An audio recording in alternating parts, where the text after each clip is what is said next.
से करते हैं तो सफलता जरूर प्राप्त होगी। कोई भी कार्य हो उसे सही तरह से करना है, ऐसा स्वभाव बना लो तो साधन भी अच्छे से होगा, क्योंकि जैसा स्वभाव बन जाता है वैसा कार्य होगा। दुखी आदमी वापस सुखी हो सकता है, पर दुख देने वाला कभी नहीं सुखी हो सकता। मन में जो सोचेंगे, संकल्प ले, उस पर दृढ़ रहे, तभी जो आप वचन देंगे उसका पालन होगा। ऐसा स्वभाव बन जाए तो सभी श्रेणी में, चाहे साधन, ऑफिस, घर में, पढ़ाई में, सभी में उन्नति होगी। जैसे कोई हमें शादी में निमंत्रण देता है तो हम कह देते हैं कि हाँ हम जरूर आएंगे, बल्कि आपको पता है कि आप नहीं आ पाओगे, तो ये झूठ हो जाता है। तो इससे अच्छा इन्हें प्रेम से कह दो कि विचार है आने का, या फिर आपका कहना बहुत ठीक है। तो ऐसा कहने से वो झूठ नहीं हो पाएगा। जहां तक होए सत्य का पालन बहुत आवश्यक है। चाहे कोई भी परिस्थिति आए, झूठ का सहारा कभी नहीं लेना चाहिए। भगवान के विश्वास के बल पर अन्य सभी संबंधों को अपने भीतर से निकाल दो। भगवान के अलावा कोई विश्वास के लायक नहीं है। उनकी प्रियता ही जीवन है। नारायण नारायण नारायण नारायण। वाह, बहुत अच्छा। देवकी जी और शिव भगवान जी आजकल कहाँ से कीर्तन कराते हैं? वो कोई जगह बदल ली? नारायण वो कुंभ में गए हुए हैं। हाँ, इसीलिए। हाँ, कुंभ में वो। हाँ, इसीलिए उनका नेटवर्क ही नहीं मिल रहा। वो अभी तो थोड़ी देर पहले कीर्तन करा रहे थे, लेकिन कीर्तन कट कट के आ रहा था। हाँ, तो फिर मैंने उनको ढूंढा तो वो फिर मिले ही नहीं। नेटवर्क नहीं होगा। वो 10 तारीख तक है कुंभ में। अच्छा,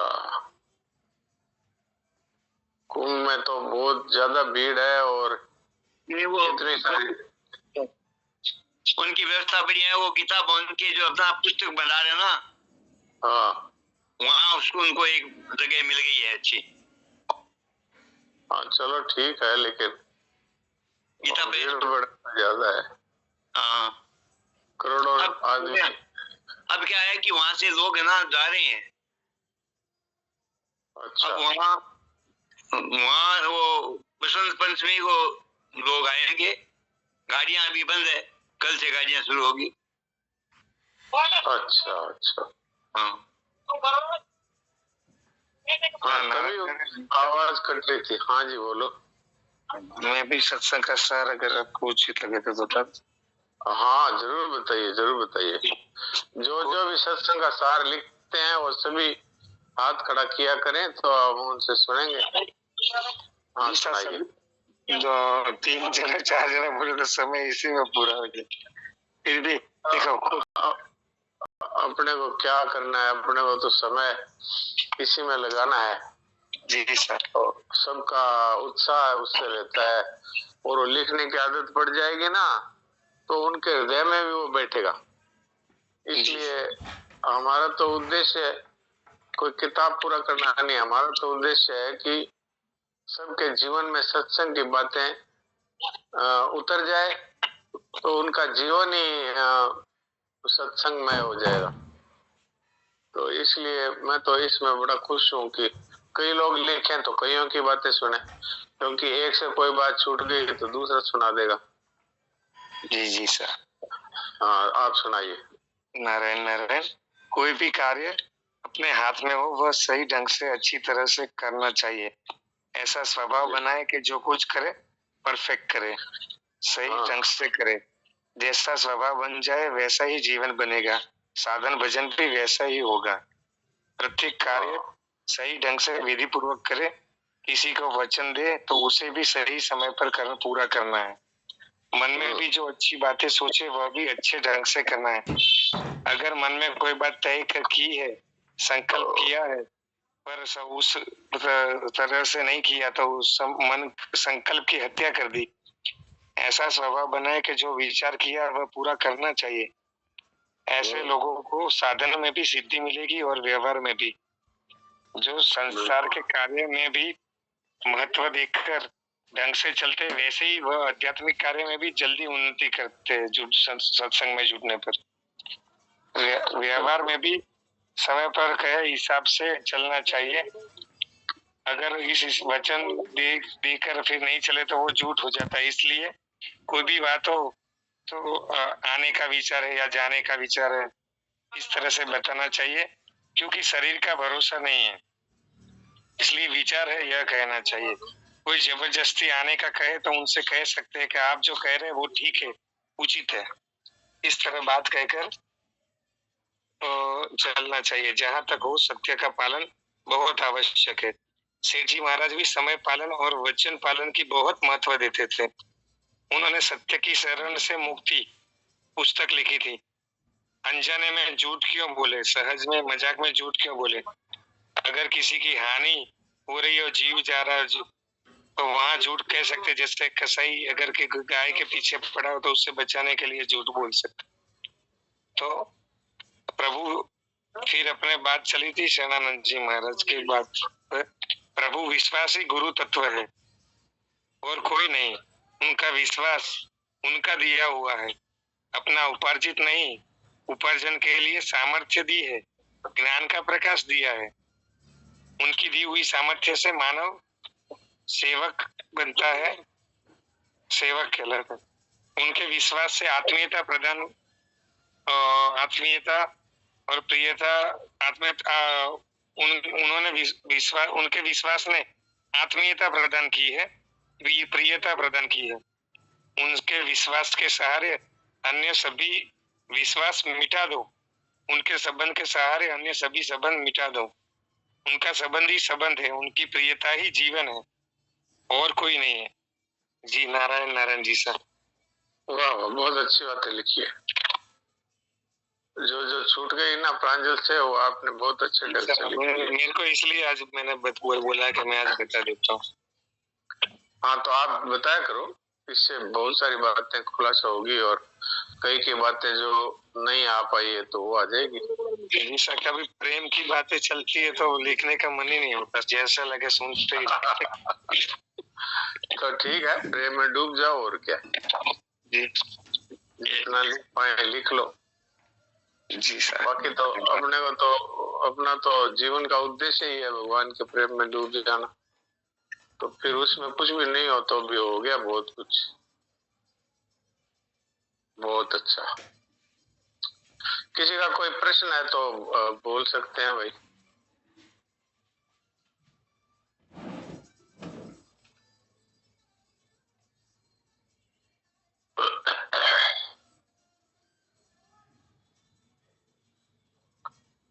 तो ठीक है, देवकी जी कुछ सुनाइए और क्या। शरणानंद जी महाराज का अमृत वचन सुनाए। बात चल रही थी योग सामर्थ्य का, बोध अमृतत्व का और प्रेम अनंत रस का प्रतीक है। तो प्रेम अनंत रस का प्रतीक है, इसके अंतर्गत बात चल रही थी। जी। विचारकों ने अपने को पाया, विचारकों ने अमृतत्व पाया, विचारकों ने जीवन मुक्ति पाई, पर उनके विश्वासियों ने उनको पाया। हाँ ये है बात। पाया, उनकी आत्मीयता को पाया। प्रभु विश्वास ही गुरु तत्व है और कोई गुरु तत्व नहीं है। प्रभु विश्वास ही प्रेमियों का गुरु तत्व है। उनका विश्वास उनका ही दिया हुआ है, वह उपार्जित नहीं है। उपार्जन के लिए तो उन्होंने सामर्थ्य दिए, योग सामर्थ्य का प्रतीक है। उपार्जन के लिए सामर्थ्य दिए और ज्ञान का प्रकाश दिया है। उनकी दी हुई सामर्थ्य के सदुपयोग से मानव लेखक कहलाता है, मानव उदार कहलाता है, और न जाने संसार ने उसको क्या क्या कहा है। किंतु उनके विश्वास ने उनकी आत्मीयता प्रदान की है, प्रियता प्रदान की है। उनके विश्वास के बल पर अन्य सभी विश्वासों को मिटा दो, त्याग दो। उनके संबंध के लिए अन्य सभी संबंधों को अपने भीतर से निकाल दो। अन्य कोई संबंध नहीं है, कोई विश्वास नहीं है। उनका विश्वास ही विश्वास है, उनका संबंध ही संबंध है, उनकी प्रियता ही जीवन है, और कोई जीवन नहीं है। नहीं है। भगवान को पाने का तो एक ही उपाय है, वो है विश्वास। क्योंकि भगवान है तो आंखों से दिखाई देते नहीं, और मनुष्य के पास कोई शक्ति नहीं है। महाराज जी कहा करते थे कि एक छोटा बच्चा है, वो अपने माँ बाप को सुनकर के ही तो मानता है। उसने थोड़ी देखा है कि वो इस माँ से जन्मा है, उसको थोड़ी पता है कि इस बाप के कारण जन्मा है, उसे नहीं पता है, वो सुनकर के ही मानता है। तो जिस तरह से बच्चा है वो पिता को विश्वास से ही मानता है, ऐसे हम सब भगवान के बच्चे हैं। तो भगवान को मानने का एक ही उपाय है विश्वास। भगवान को जान तो सकते नहीं, क्योंकि हमारे पास तो जानने के साधन है, वो सब जड़ है। बुद्धि है तो मन है तो जो कुछ भी है अपने पास वो सब जड़ है। जड़ से चेतन को जान नहीं सकते। भगवान अर्जुन के सामने ही खड़े थे, लेकिन जब अर्जुन ने कहा मुझे विश्व रूप दर्शन दिखाइए, तो भगवान ने क्या कहा कि मैं तेरे को दिव्य चक्षु देता हूं, तब तू देख पाएगा। तो भगवान को इन इंद्रियों से, इन आंखों से आप नहीं देख सकते, नहीं जान सकते। भगवान जब किसी को दर्शन देना चाहते हैं ना, तब उनको दिव्य दृष्टि देते हैं। तो जड़ता से चेतन को नहीं जाना जा सकता, इसलिए भगवान को एक ही मात्र उपाय है भगवान को मिलने का, कि विश्वास जो उन्होंने दिया है, विश्वास की शक्ति दी है ना हम सबको। हमको 3 शक्तियां दी है भगवान ने। एक करने की शक्ति है, एक जानने की शक्ति है, और एक मानने की शक्ति। ये मानने की शक्ति विश्वास है। तो हम क्या मानते हैं? हम मानते हैं संसार को, जबकि वास्तव में भगवान ने ये मानने की शक्ति दी है कि ये मुझे संत महात्माओं से, शास्त्रों से सुन करके मानेगा कि भगवान है, और फिर उस मेरे दिए विश्वास से ही ये मुझ में श्रद्धा करेगा, और फिर मुझ में अपनापन करेगा। उसको आत्मीयता कहते हैं। तो फिर प्रियता उदय होगी, जो दोनों के लिए रस रूप है। भगवान के लिए भी रस रूप है और भक्त के लिए भी रस रूप है। तो ये शक्तियां भगवान ने दी है कि इनके द्वारा हम उनके प्रेम के मार्ग तक पहुंच जाएं। जैसे उन्होंने करने की शक्ति दी, तो इसका उपयोग क्या है कि दूसरों की सेवा करना, दूसरों का हित करना, इसके लिए करने की शक्ति दी है। और हमने क्या किया? सब कुछ अपने लिए ही करना है। जितने भी कार्य है वो हम हमारे लिए करते हैं। भगवान ने कहा है भाई तुम तो मेरे अंश हो, तुम तो पूर्ण हो, तुम्हारे लिए जो करने की शक्ति है वो दूसरों की सेवा के लिए दी है मैंने। और जानने की शक्ति दी है, तुम कौन हो अपने आप को जान सकते हो। ये शक्ति किसी पशु में नहीं है, पक्षी में नहीं है।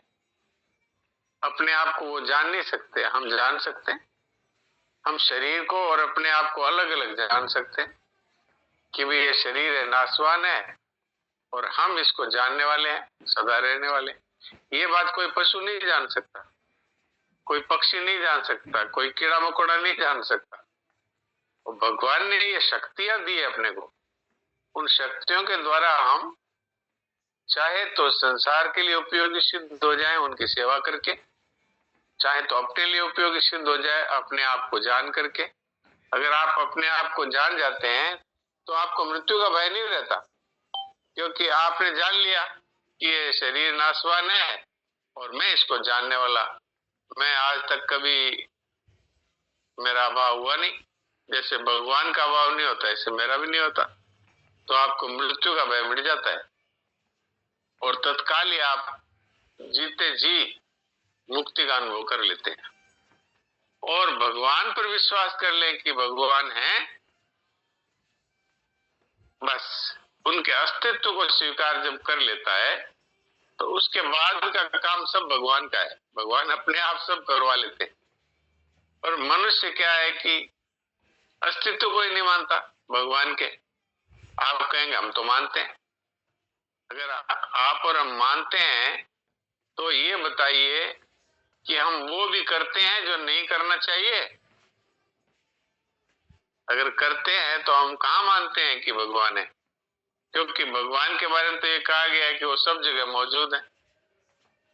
सब जगह मौजूद हैं तो उनकी उपस्थिति में हम वो भी करते हैं जो नहीं करना चाहिए। तो हम भगवान को मानते हैं, ये बात तो सिर्फ हमने शब्दों में ही कही है, वास्तव में कहाँ मानते हैं। तो भगवान को मानते हैं वो ये भी जानते हैं कि वो सब जगह मौजूद है, सब जगह उनकी आंखें हैं, सब जगह उनके कान हैं। तो इसलिए भगवान को जो मान लेता है कि भगवान है, तो उसके बाद में उसको भगवान सब कुछ जना देते हैं। पर ये है कि एक भगवान है वही मेरे हैं, ये जो है ना, ये आत्मीयता को प्रकट करता है। जिसको आपने अपना करके मान लिया, फिर उसमें प्रियता स्वतः ही जग जाती है। इसलिए कहा सनातन महाराज ने कि पहले मानो कि भगवान है, फिर उसके बाद उनमें आपको श्रद्धा होगी, उनकी महिमा सुनेंगे तो फिर उनमें श्रद्धा होकर के और उनके प्रति अपनापन और प्रियता जग जाएगी। यही मनुष्य जीवन का उद्देश्य है। तो ये विश्वास मार्ग है। विश्वास मार्ग में प्रभु को माना जाता है और फिर भगवान अपने आप को ही जना देते हैं।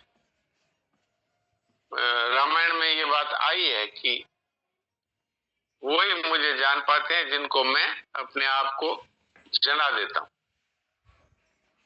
तो जानत तुम्हें हो जाए। भगवान को जो उनके दी हुई कृपा से जान लेता है वो भगवत स्वरूप ही हो जाता है। ये बात है जी। आगे सुनाइए। आज इस बात की बड़ी आवश्यकता है कि हम उनकी विश्वास को अपनाएं और उनसे कहें कि तुम स्वयं अपना विश्वास हमें दे दो। तुम अपनी महिमा में अविचल आस्था कर दो। तुम अपनी उदारता में अविचल आस्था कर दो। सब कुछ है तो तुम्हारा ही, मैं भी तुम्हारा ही हूं। तुमने मेरा निर्माण अपने में से किया है और किसी में से नहीं किया। अपने में से जिसका निर्माण किया है उसे अपनी आत्मीयता दे दो। प्यारे, आत्मीयता दे दो, कुछ नहीं चाहिए। आप ही सोचिए, और है ही क्या।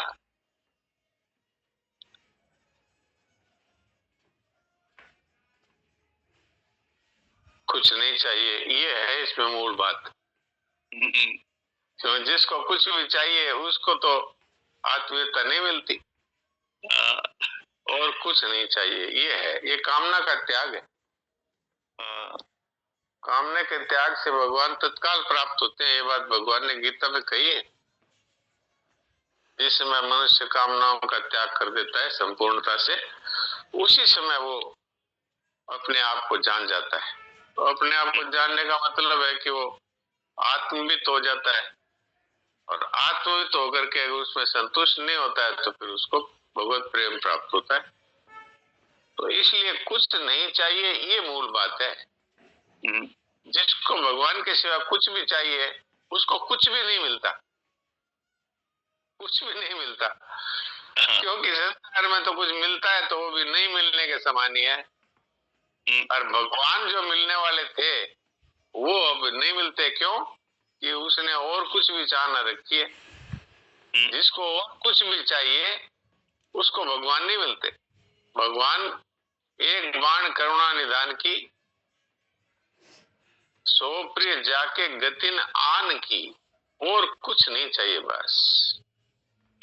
जिसका और कुछ नहीं है, जिसको और कुछ नहीं चाहिए, वो अनन्य भक्त है भगवान का, तो उससे भगवान मिलते हैं। तो शरणागति की जहाँ बात आती है वहां पर शरणागत, मैं शरणागत हूं, इतना कहने में दो बातें अपने आप आ जाती है। इसमें छिपी हुई है दो बातें, मेरा कुछ नहीं, मुझे कुछ नहीं चाहिए। क्या वो भी शरणागत हो सकता है जिसका अपना करके कुछ है? क्या वो भी शरणागत हो सकता है जिसको और कुछ चाहिए? इसलिए शरणागति जिसको चाहिए, मैं भगवान की शरण हूं, तो वो अपना सब कुछ भगवान को समर्पित कर देता है, उसका अपना करके कुछ नहीं रहता, और उसको कुछ चाहिए नहीं एक परमात्मा के सिवाय। बच्चा जब माँ के लिए रोता है ना, तो माँ को दौड़ के आना पड़ता है, लेकिन वो जब खिलौने के लिए वो मचलता है तो भगवान, जिस माँ अपना काम करती रहती है, उसको खिलौना पकड़ा दिया वो काम करती रहती है। ऐसे भगवान के दिए खिलौनों को जब हम लेकर के और अपने आप में अपने आप को मान लेते हैं कि बस मुझे बहुत कुछ मिल गया। खिलौना क्या है? धन खिलौना है, परिवार खिलौना है, सम्मान खिलौना है, वो अपने डिग्रियां मिल गई वो खिलौना है। तो आदमी इन खिलौनों में मस्त रहता है। तो जैसे माँ है वो अपने काम में लगी रहती है, ऐसे भगवान भी इंतजार करते हैं कि कभी ये कहेगा कि मुझे खिलौना नहीं चाहिए। जब बच्चा खिलौना फेंक करके रोता है तब माँ दौड़ के आ जाती है। तो ये है बात। कुछ भी प्यारा लगता है दूसरा तो फिर भगवान नहीं आते।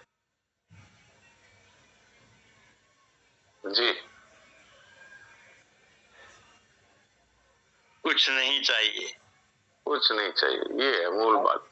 ये और है ही क्या? और है क्या? कुछ है ही नहीं। जिनको हमने मान रखा है बहुत कुछ, वो कुछ भी नहीं है।